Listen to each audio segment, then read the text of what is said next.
Today's story comes from Latin America, and an emergency room doctor had to treat an individual whose hand was caught in a meat grinder.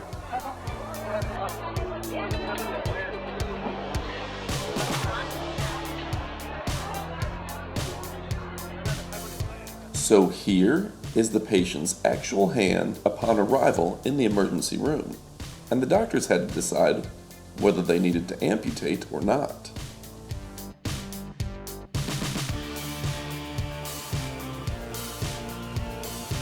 So here's what the doctor had to work with, and I'd be curious to hear from you.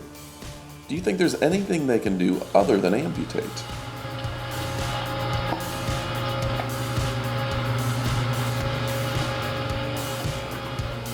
Are you ready to see the hand post-amputation? Let's go ahead and take a look.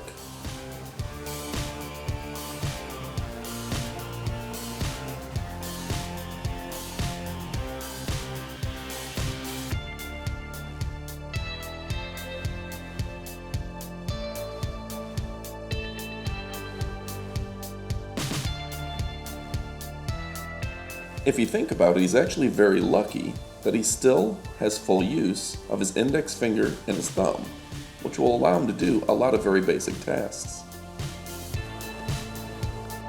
So was this story too graphic? Go ahead and comment below. I'd be curious to hear from you.